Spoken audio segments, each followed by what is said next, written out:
नमस्कार देवियों और सज्जनों, आज हम बनाएंगे स्वाद और सेहत का खजाना आंवले का गुड़ वाला खट्टा मीठा अचार। बनाने में आसान, विटामिन सी से भरपूर, रोग प्रतिकार शक्ति को बढ़ाने वाला और त्रिदोष सामक आंवले का गुड़ वाला अचार। पूरा साल चलेगा ये आंवले का गुड़ वाला अचार। ये है सर्वगुण संपन्न 500 ग्राम इंडियन गूसबेरी अमृत फल आंवला। इस आंवले को हम नमक वाले पानी से धोकर इस्तेमाल करेंगे। आंवले को हमने नमक वाले पानी से धोने के बाद इस छलनी में रखकर कवर करेंगे और भाप में पकाएंगे। मसालों में हमें चाहिए आधा टीस्पून हींग, 1 टीस्पून मेथी दाना पाउडर, आधा टेबलस्पून बड़ी सौंफ, 2 टेबलस्पून सरसों की दाल जिसे गुजराती में रायना कुरिया कहते हैं, और 1/4 कप खड़े धनिये को हल्का सा ग्राइंड करके उसके छिलके निकाल दिए हैं। आइए हमारे आंवला चेक करते हैं।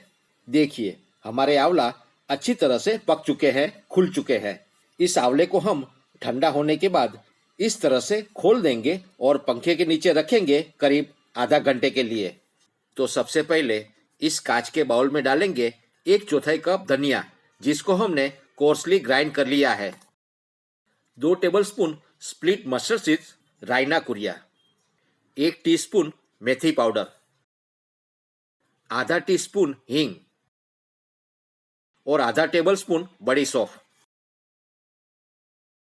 खड़े मसालों में 2 छोटे से टुकड़े दालचीनी के, 6-7 लवंग डालेंगे और 15-20 साबुत काली मिर्च ऐड करेंगे।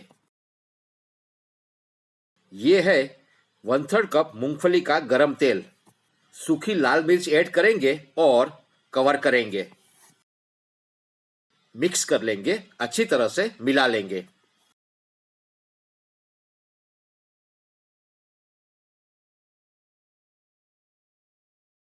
तेल ठंडा होने के बाद 1/4 टीस्पून हल्दी पाउडर ऐड करेंगे, 2 टेबलस्पून काश्मीरी लाल मिर्च का पाउडर डालेंगे जो ज़्यादा स्पाइसी नहीं होता। फिर से मिक्स कर लेंगे, अच्छी तरह से मिला लेंगे। आप चाहो तो कलौंजी ऐड कर सकते हो। दोस्तों, यही मसाला मेरी माँ गुड़ वाले आम के अचार में इस्तेमाल करती थी। कांच के बाउल में मसाला ट्रांसफर करेंगे जो हमने बनाकर रखा था। सेंधा नमक डालेंगे 1 टीस्पून। ये है 300 ग्राम गुड़ जिसको हमने हल्का सा कूट लिया है ताकि आसानी से मेल्ट हो जाए। आप चाहो तो गुड़ को पिघला कर भी ऐड कर सकते हो। मिक्स कर लेंगे, अच्छी तरह से मिला लेंगे। धीरे धीरे हमारा गुड़ पिघलने लगेगा। आधे घंटे के बाद आंवले के पीसीस अच्छी तरह से ड्राई हो चुके हैं, उसे ऐड करेंगे और फिर से मिक्स कर लेंगे, अच्छी तरह से मिला लेंगे।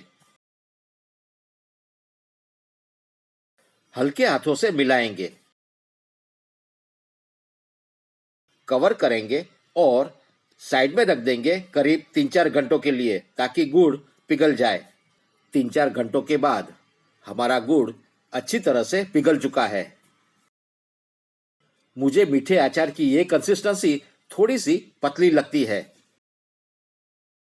इस खट्टे मीठे अचार की कंसिस्टेंसी को गाढ़ी करने के लिए इस अचार को मैं कपड़े से कवर करके धूप में रखूंगा करीब 1 दिन के लिए।